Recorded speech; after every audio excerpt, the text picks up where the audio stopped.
2024 ജനുവരി 21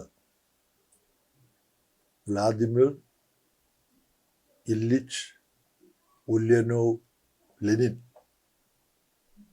എന്ന മഹത് വ്യക്തിത്വത്തിൻ്റെ, വിപ്ലവകാരിയുടെ, ചിന്തകൻ്റെ, രാഷ്ട്രതന്ത്രജ്ഞൻ്റെ, പ്രഥമ സോഷ്യലിസ്റ്റ് രാഷ്ട്രത്തിൻ്റെ നിർമ്മാണത്തിന് നേതൃത്വം കൊടുത്ത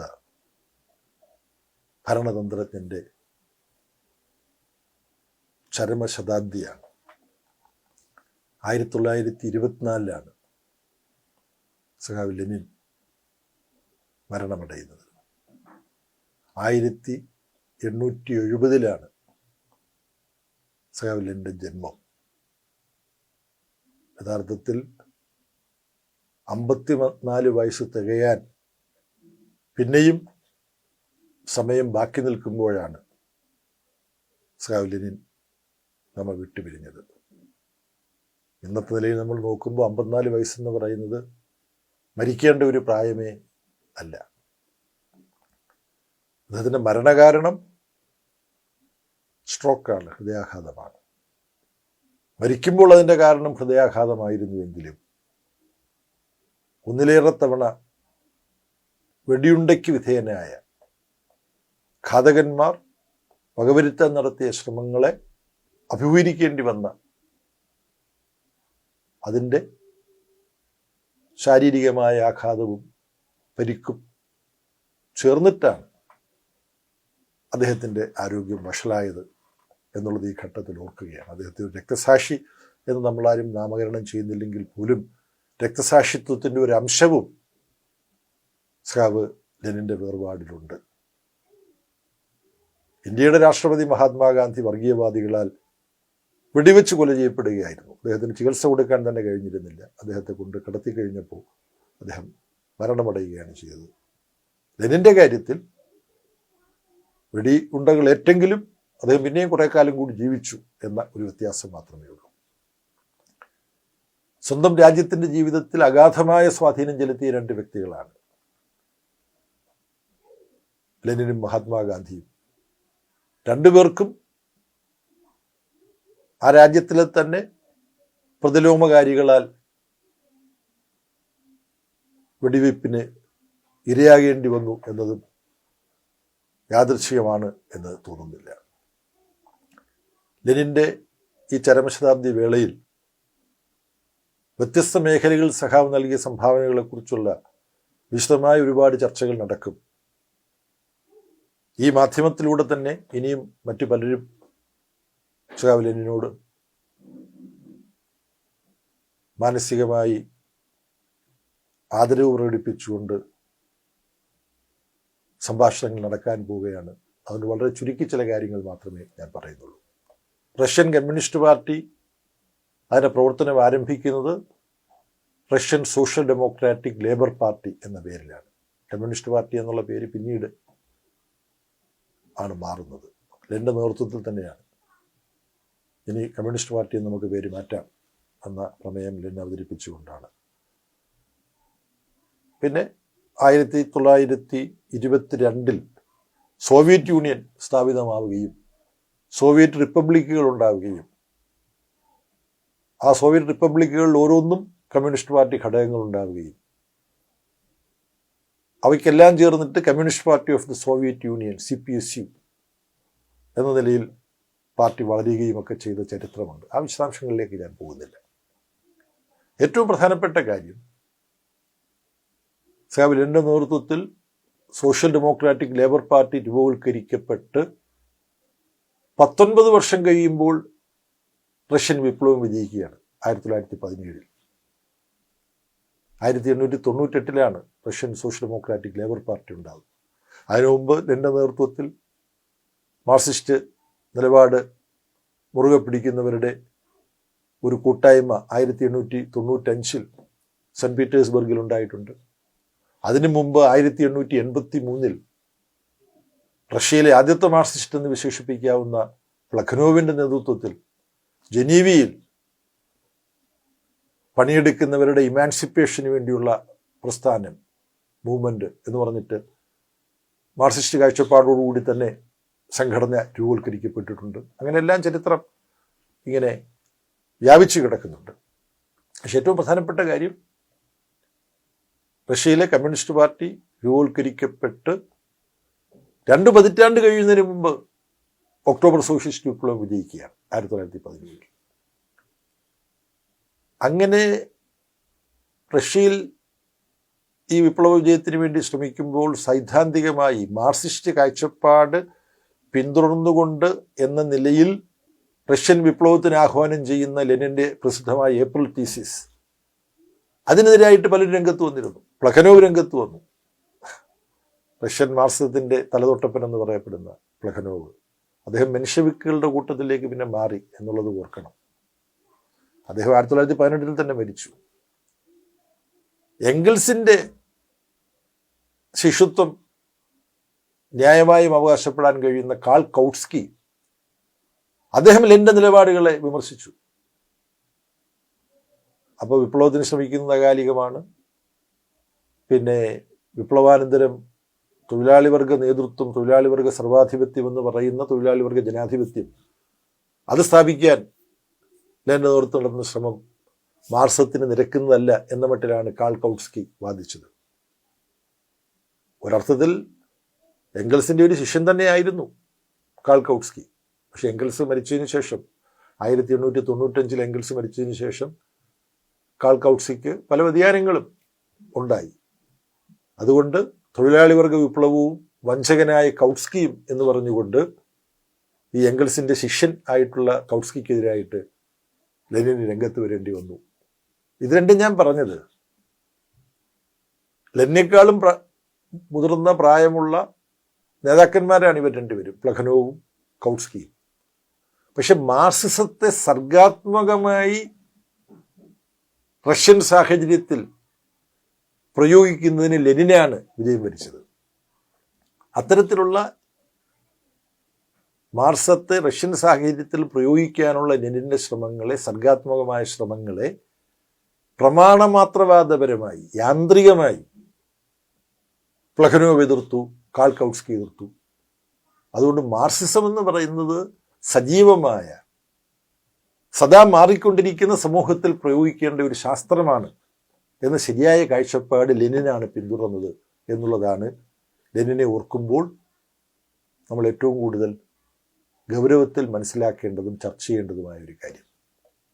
ഇവിടെ 10-30 വയസ്സ് തികയുന്ന ഘട്ടത്തിൽ മാർക്സിൻ്റെയും എംഗൽസിൻ്റെയും വിപ്ലവ ധിഷണയ്ക്ക് സമാനമായ നിലയിലേക്ക് ലെനിന് സൂക്ഷ്മമായ സൈദ്ധാന്തിക വിശകലനത്തിലും കൃത്യമായിട്ടുള്ള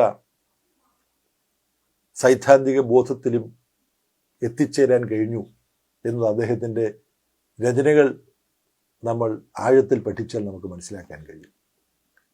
എൻ്റെ വളരെ പ്രസിദ്ധമായ 1898-99 സമയത്തെ പരിപാടിയെപ്പറ്റി എന്ന ഒരു പ്രബന്ധത്തിൽ ഒരു നിരീക്ഷണമുണ്ട്.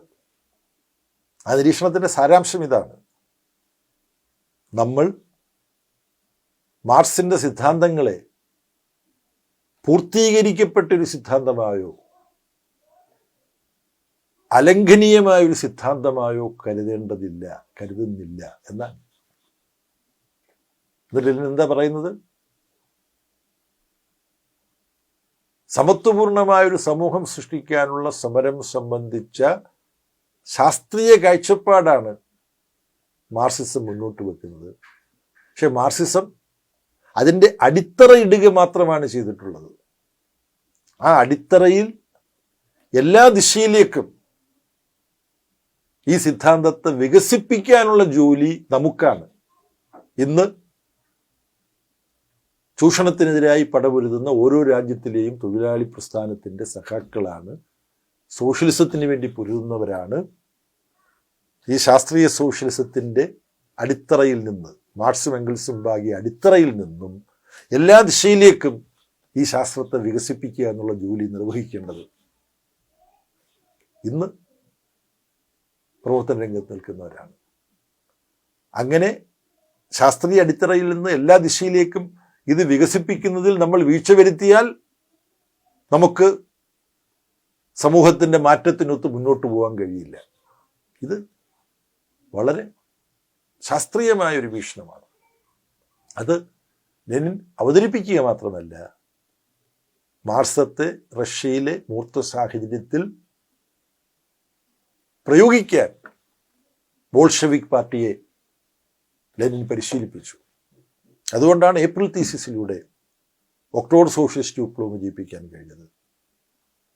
ആ ഘട്ടത്തിൽ ആദ്യം ലെനിൻ ഉൾപ്പെടെയുള്ളവർ പ്രതീക്ഷിച്ചത് റഷ്യയിലെ വിപ്ലവത്തെ തുടർന്ന് ജർമ്മനി ഉൾപ്പെടെയുള്ള മുതലാളിത്തം കൂടുതൽ വികസിച്ച പശ്ചിമ യൂറോപ്യൻ രാജ്യങ്ങളിലും വിപ്ലവം നടക്കും. യഥാർത്ഥത്തിൽ അതിനുള്ള ശ്രമം നടന്നു. ലീബക്നെക്കിൻ്റെയും റോസ ലക്സംബർഗിൻ്റെയും ഒക്കെ നേതൃത്വത്തിൽ. പക്ഷേ പ്രതിവിപ്ലവ ശക്തികൾ അവരെ കൊന്നുകളഞ്ഞു. മറ്റ് യൂറോപ്യൻ രാജ്യങ്ങളിൽ, ഹംഗറി ഉൾപ്പെടെയുള്ള രാജ്യങ്ങൾ, ഹംഗറിയിലും ജർമ്മനിയിലും എല്ലാം വിപ്ലവം വിജയിപ്പിക്കാൻ നടത്തിയ ശ്രമങ്ങളെ പ്രതിവിപ്ലവ ശക്തികൾ അടിച്ചമർത്തി. അപ്പോൾ ലെനിൻ്റെയും ബോൾഷെവിക് പാർട്ടിയുടെ മുമ്പിൽ ഉയർന്നു വന്ന ചോദ്യം, ഇനി റഷ്യയിൽ മാത്രമായിട്ട് ഈ വിപ്ലവത്തെ സംരക്ഷിക്കാനും ഇവിടെ പുതിയൊരു സാമ്പത്തിക സാമൂഹ്യ വ്യവസ്ഥ കെട്ടിപ്പടുക്കാനും ഒക്കെ കഴിയുമോ? യൂറോപ്പ് ആകെ വിപ്ലവത്തിലേക്ക് നീങ്ങിയാലേ റഷ്യൻ വിപ്ലവത്തിനും നിലനിൽക്കാൻ പറ്റൂ, പിടിച്ചു നിൽക്കാൻ പറ്റൂ എന്നുള്ളതായിരുന്നു ആദ്യമുണ്ടായിരുന്ന സങ്കല്പം. പക്ഷേ ചരിത്ര സാഹചര്യങ്ങൾ ലെനിനെയും ബോൾഷെവിക്കുകളെയും നിർബന്ധിച്ചു. ചൂഷക സാമ്രാജ്യത്വ രാജ്യങ്ങളാൽ വളയപ്പെട്ട ഒരു ലോകത്ത് റഷ്യയിൽ മാത്രമായി സമത്വപൂർണമായൊരു സമൂഹം വളർത്തിയെടുക്കാനുള്ള സാഹസികമായ സങ്കീർണമായ ജോലി ഏറ്റെടുക്കുക, നിർവഹിക്കുക. അതാണ് ലെനിനും സഖാക്കളും ചെയ്തത്. അതിനും മാറുന്ന കാലത്തിനനുസരിച്ച് തന്ത്രവും അടവും ശാസ്ത്രീയമായി വികസിപ്പിച്ചെടുക്കാൻ ലെനിന് അസാമാന്യമായ പാഠവും ഉണ്ടായിരുന്നു. യുദ്ധകാല കമ്മ്യൂണിസം എന്ന് പറയുന്ന നയം സമൂഹത്തിലും സാമ്പത്തിക മേഖലയിലും കാർഷിക മേഖലയിലും നടപ്പാക്കപ്പെട്ടു. 1921 ന്യൂ ഇക്കണോമിക് പോളിസി അത് കൊണ്ടുവന്നു ലെനിൻ്റെ നേതൃത്വത്തിൽ. സാഹസികമായിരുന്നു. കാരണം സാമ്രാജ്യത്വ മുതലാളിത്ത രാജ്യങ്ങൾ വളഞ്ഞിട്ട്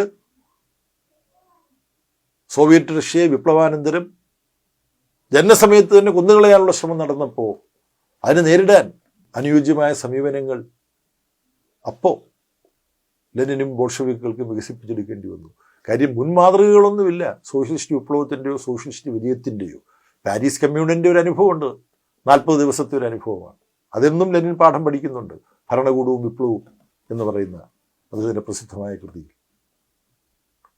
അപ്പം അതുകൊണ്ട് യുദ്ധകാല കമ്മ്യൂണിസം അതുമായി ഇനി മുന്നോട്ട് പോകുന്നതിന് പ്രായോഗികമായ ബുദ്ധിമുട്ടുണ്ടെന്ന് കണ്ടപ്പോഴാണ് 1921 ബോൾഷെവിക് പാർട്ടിയുടെ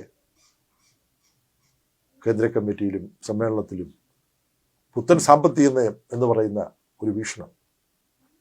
അതിൻ്റെ ആകത്തുകയെന്ന് പറഞ്ഞാൽ മുതലാളിത്തത്തിൻ്റെ ചില ഘടകങ്ങളും ചില സമ്പ്രദായങ്ങളും കമ്മ്യൂണിസ്റ്റ് പാർട്ടിയുടെ നേതൃത്വത്തിലുള്ള ഭരണകൂടത്തിൻ്റെ മേൽനോട്ടത്തിലും നിയന്ത്രണത്തിലും അനുവദിക്കുക, ചില മുതലാളിത്ത രീതികളും അനുവദിക്കുക എന്നുള്ളതാണ്. ഇപ്പോൾ ചൈനയിൽ സോഷ്യലിസ്റ്റ് മാർക്കറ്റ് എക്കോണമി എന്നെല്ലാം പറഞ്ഞുകൊണ്ട് ഡെങ് ഷിയാവോപിങ്ങിൻ്റെ നേതൃത്വത്തിൽ ആരംഭിച്ച് ചൈനയെ ഒരു വലിയ സാമ്പത്തിക ശക്തിയായി ലോകത്ത് വളർത്തിയ ആ സാമ്പത്തിക നയങ്ങൾ അത് ലെനിൻ വികസിപ്പിച്ചെടുത്ത ന്യൂ എക്കണോമിക് പോളിസിയുടെ ചൈനീസ് സാഹചര്യത്തിലുള്ള നടപ്പാക്കലാണ്. ഇത് EMS തന്നെ ചൂണ്ടിക്കാണിച്ചിട്ടുണ്ട് 1998 ഒരു പ്രബന്ധത്തിൽ. അപ്പോൾ ലെനിൻ്റെ പ്രസക്തി ലോകത്താദ്യമായി ഒരു ഭൂപ്രദേശത്തെ ചൂഷണ വ്യവസ്ഥയിൽ നിന്ന് മോചിപ്പിച്ച് സോഷ്യലിസത്തിലേക്കുള്ള ചരിത്രത്തിൻ്റെ പ്രയാണത്തിൽ, ലോകത്തിൻ്റെ യാത്രയിൽ വലിയ ഒരു നാഴികക്കല്ലായി മാറിയ വിപ്ലവത്തിന് നേതൃത്വം കൊടുത്തു, അതിനെ സംരക്ഷിച്ചു, മുന്നോട്ട് കൊണ്ടുപോയി. സോവിയറ്റ് യൂണിയൻ ഇപ്പോൾ ശിഥിലമായി. അത് ശിഥിലമാകാനുള്ള കാരണവും ലെനിൻ്റേതായ ഈ സർഗാത്മകമായി മാർക്സത്തെ വികസിപ്പിച്ച് നിരന്തരം വികസിപ്പിച്ചുകൊണ്ട് സോഷ്യലിസത്തെ ശക്തിപ്പെടുത്താനും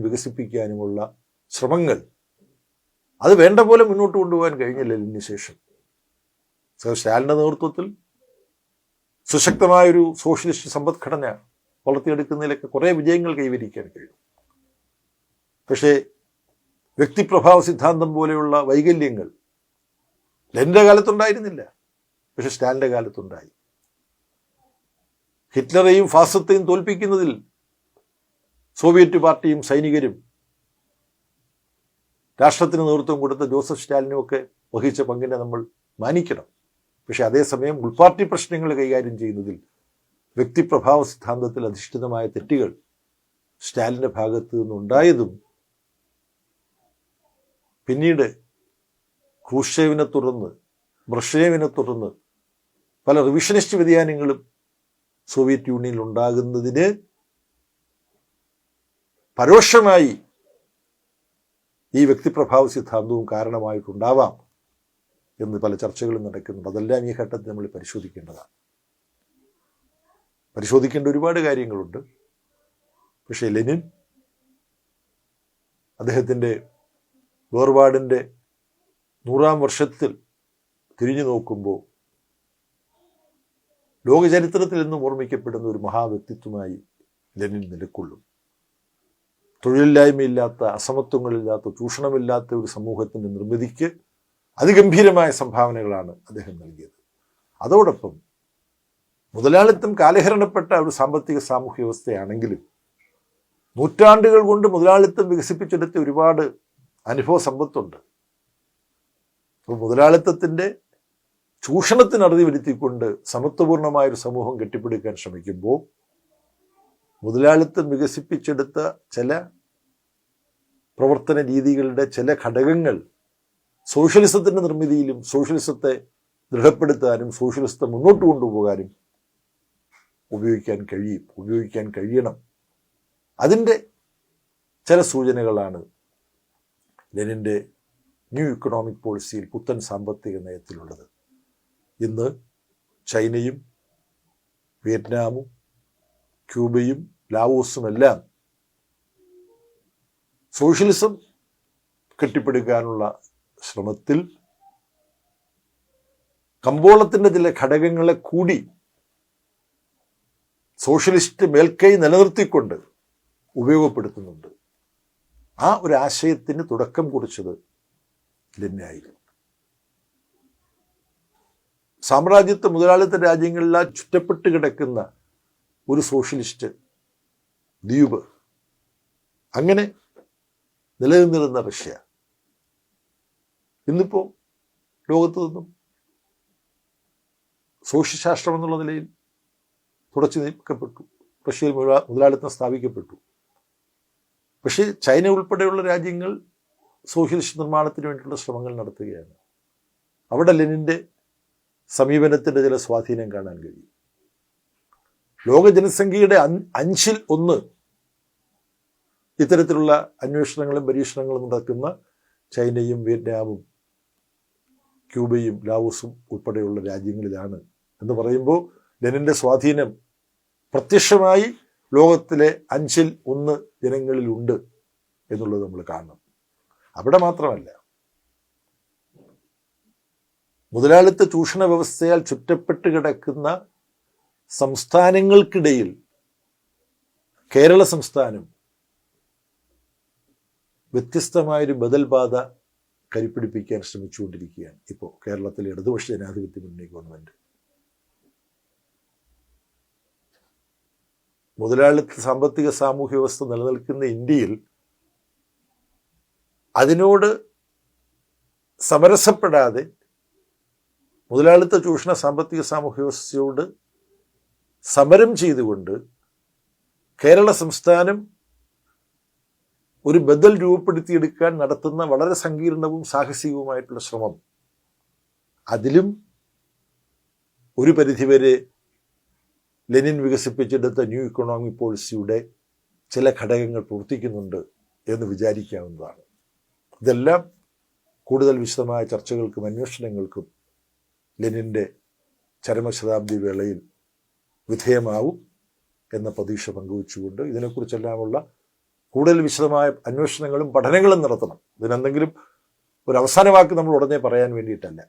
ലെനിൻ്റെ ഏറ്റവും പ്രധാനപ്പെട്ട ആഹ്വാനം നിരന്തരമായ പഠനം, നിരന്തരമായ അന്വേഷണം, സാഹസികമായ പഠന ഗവേഷണ പ്രവർത്തനങ്ങൾ, പ്രായോഗിക പ്രവർത്തനങ്ങൾ. വലിയ പ്രബന്ധങ്ങളെക്കാൾ പ്രധാനമാണ് സമൂഹത്തിന് പ്രയോജനപ്പെടുന്ന ചില ഇടപെടലുകൾ, ചില പ്രവൃത്തികൾ, ചില പോരാട്ടങ്ങൾ. മാർക്സിൽ നിന്നും എംഗൽസിൽ നിന്നും ആവേശം ഉൾക്കൊണ്ടുകൊണ്ട് ലെനിൻ മുന്നോട്ട് വെച്ചിട്ടുള്ള ഒരു ആശയമാണിത്. ഇപ്പൊ സിദ്ധാന്തവും പ്രയോഗവും തമ്മിലുള്ള വൈരുദ്ധ്യാത്മകമായ ബന്ധം, നിരന്തരമായ സംവാദം, സിദ്ധാന്തവും പ്രയോഗവും തമ്മിലുള്ള സംവാദം, അതിലൂടെ പുതിയ ആശയങ്ങൾ, പുതിയ പ്രവർത്തന പദ്ധതികൾ, സമരപാതകൾ, ഇതൊക്കെ വികസിപ്പിച്ചെടുക്കാൻ കഴിയും. ആ നിലയിൽ ലെനിൻ്റെ മാതൃക വരാനിരിക്കുന്ന നാളുകളിൽ നമുക്ക് പ്രചോദനമാകും, വഴിവെളിച്ചം പകരും എന്ന് പ്രതീക്ഷിക്കുന്നു.